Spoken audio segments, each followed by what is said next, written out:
Hi everyone, welcome to the Navigant Credit Union Broadcast Center. I'm Go Local News editor Kate Nagel. Thanks for tuning in for this Tuesday afternoon show featuring Speaker of the House, Nicholas Mattiello. Thank you for joining us this week. Thanks for having me, Kate. Pleasure. Hard to believe it's just been 1 week today. This was the final stretch on Election Day, declared victory election night, and then had a raucous caucus on Thursday to get the votes to be Speaker of the House once again. Tell us a little bit about your thoughts on how election season panned out, and of course the caucus on Thursday. Well, it was a long election summer. Everybody worked hard, and I thank all my volunteers, and I'm glad it's over. But I enjoy talking to my constituents. It's a good time of year. You really learn what people are thinking, and the election numbers were good. So I'm very grateful to my constituents in District 15, Cranston. And what do you think made the difference that put you out on top? Of course, your race against Republican, Steve Fry's, the redux from 16 was tapped as one of the top races to watch. Why do you think you emerged successful? Very simply, policy. The work we've done, good work, trumped politics. We just informed people. We ran a very positive campaign, and we informed my constituents of the things we've done, the things we want to do, and they liked the work we did. And that's just hard, very, very hard to overcome. So, and I was very pleased with that. I would be very concerned if politics, negative politics overcame good work. It would just set a bad precedent for the future. And of course, some of the groups that had been sort of gunning for your ouster between the Coalition Against Gun Violence, Rhode Island Now, and the Rhode Island Latino PAC. Now, during the campaign, you had said they were sort of ultra-left progressive groups, and I think the Latino PAC took a step back. The head of the Latino PAC had written a piece basically questioning Matt Brown's position versus Governor Gina Raimondo, saying that they had supported conservative and Republican and Dan McKee. What would your response be to that they said they're not that progressive? Well, I respectfully disagree with them. They came into my district on, I think, a Second Amendment issue. My district is pretty supportive of the Second Amendment, and they aligned themselves with ultra-progressive groups. So they were acting in an ultra-progressive manner, ultra-liberal, and they were campaigning in my district against the wishes and the best interest of the citizens of my district. Now, I know we've had the Latino PAC president on here too. One of the questions that he had was the use of the terminology illegal alien versus immigrants in some of your campaign literature.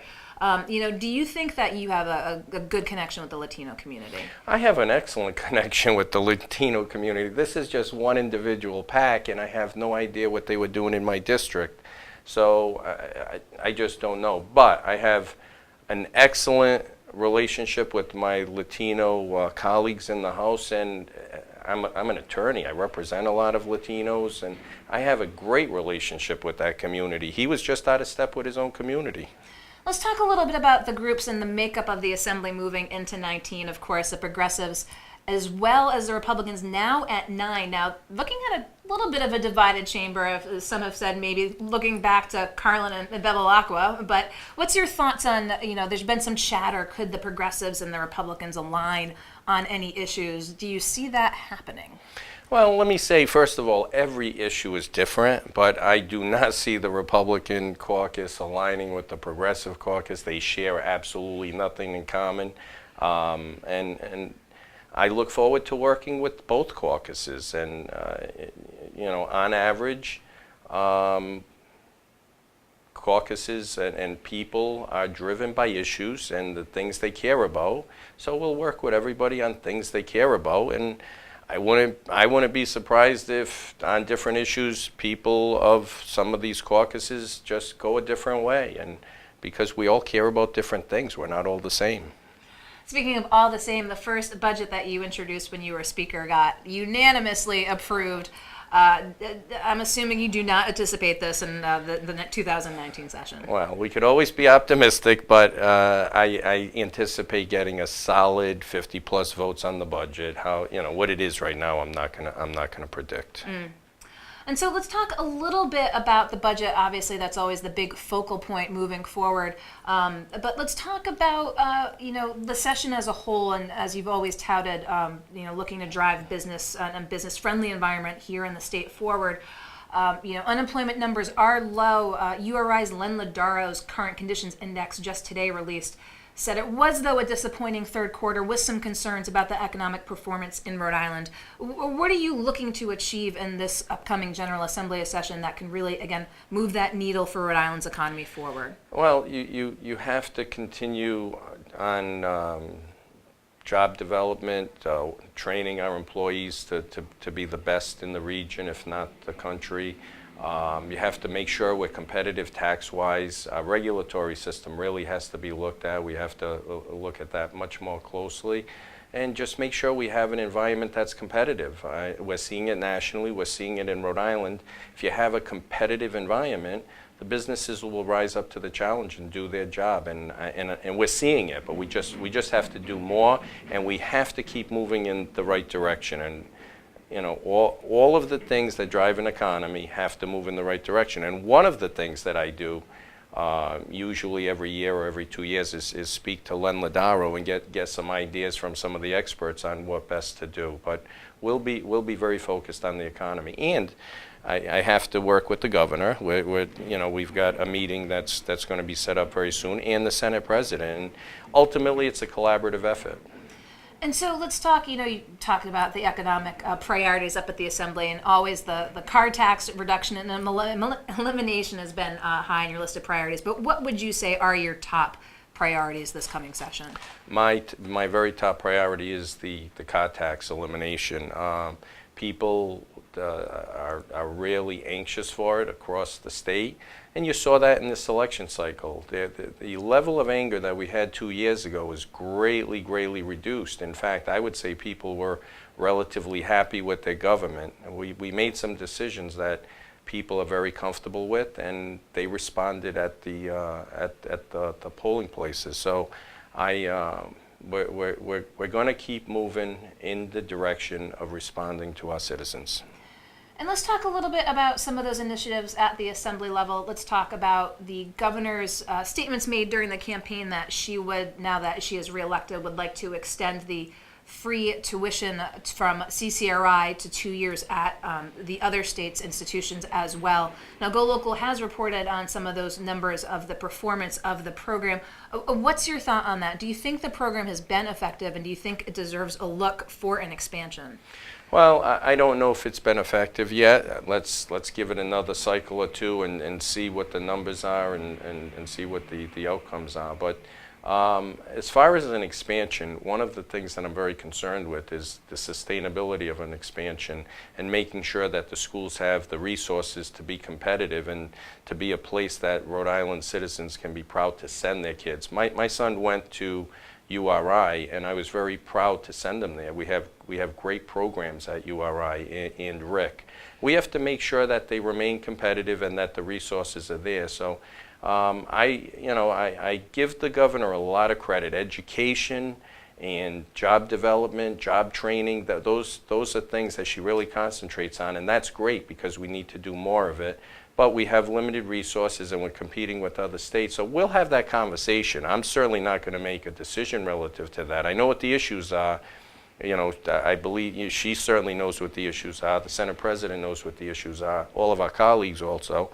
So we'll all collaborate and we'll see what's best. So I look forward to the collaboration. Do you imagine this will be a conversation topic when you meet with the governor in the coming days? Yes, I would imagine so. I believe it's a priority of hers. So if it's a priority of hers, it's something that's important that we have to consider, and we'll come up with a consensus as we move forward. But some things are just budget restricted, and if you don't have the revenues, you can't do it. So we'll see. We're moving the state in the right direction, but we still have budget challenges, and we'll effectively deal with those challenges. So it limits how much you can do at any one time. And let's talk about something that's been obviously a big issue the past several months, past several years, how the General Assembly addresses issues of sexual harassment, specifically at the Assembly. Now, we've seen releases today from your leadership team about the sense of urgency when the Assembly gets back in 19 about addressing these. Let's talk a little bit about Blazejewski's proposal to establish an office specifically to deal with this at the Assembly. Your conversations with the representative and your thoughts on this piece of legislation. Well, we're all thinking the same.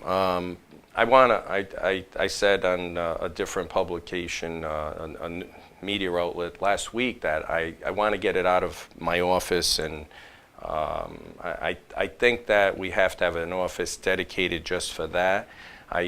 Only because if you looked in this election cycle, things were leaked out 1 week before the election.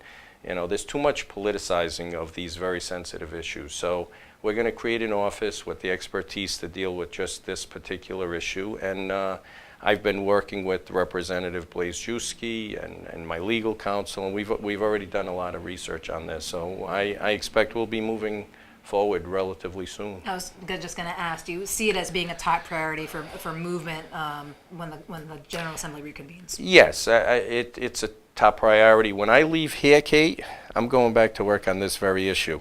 This, you know, we have to create an office and hire someone, and so 1 or 2 or 3 people. So I'm going to work with Representative Blazejewski, my staff, and we'll set up appropriate policies and procedures. I don't know that it's ultimately going to be legislation or just creation of an office, and we don't need legislation to do that. So it's something that we're giving a lot of priority to. I may want to see it set up before session even starts on January 1.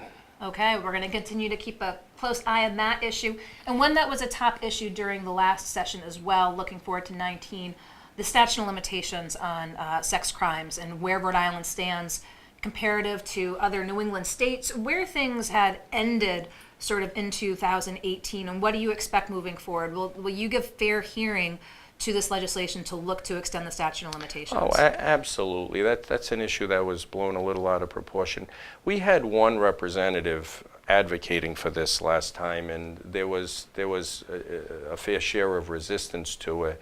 The retroactivity of the bill was always the concern. So there's very legitimate concern about the retroactivity issue.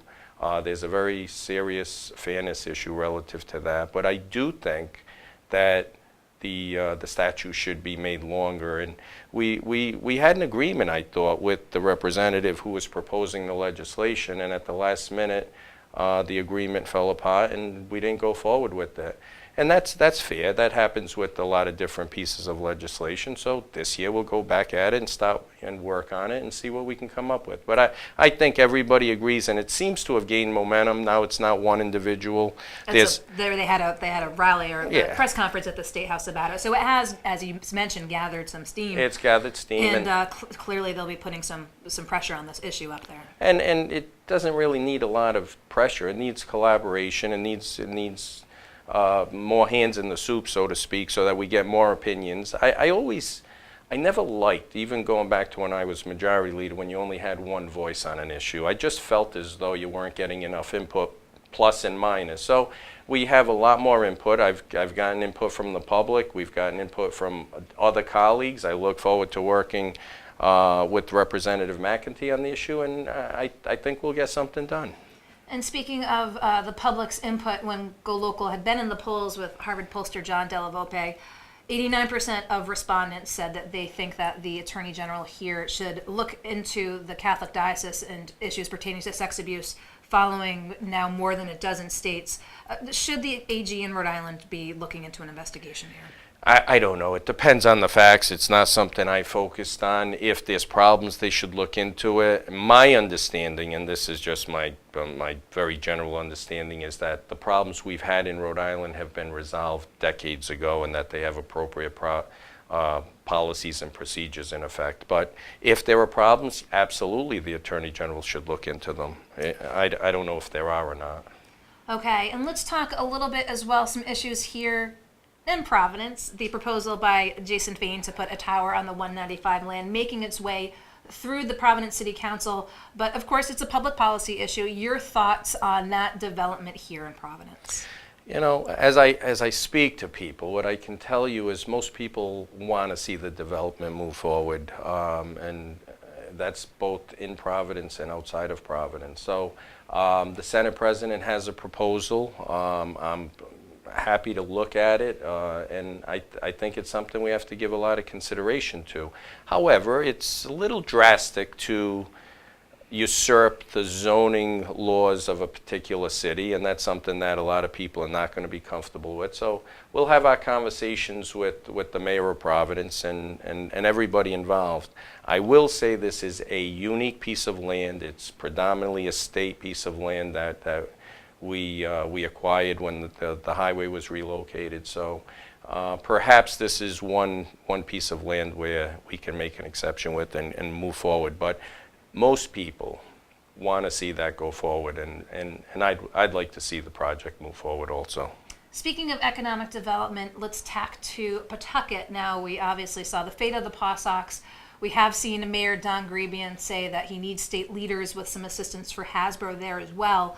But let's talk a little bit about healthcare, the closure of Memorial Hospital. You've got one hospital group that's fine with its closure. There's one that's saying it needs to be reopened. That's 800 jobs. That's a big economic catalyst for the city of Pawtucket, especially at a time when there's issues, if there's questions pertaining to Hasbro.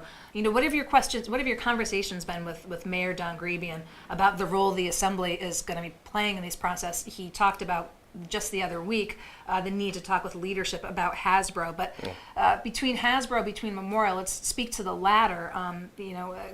Can Memorial be say resurrected? Well, the question with the Memorial is what the state's needs are, and I do believe there was the opinion that we had actually too many hospital beds. So that increases costs unreasonably. I'm not an expert. I will leave that to the Department of Health, and we'll take their recommendation as to how we should move forward. So I think that's a decision that should be arrived at by the experts, and we should follow where the experts want us to go. And relative to Hasbro,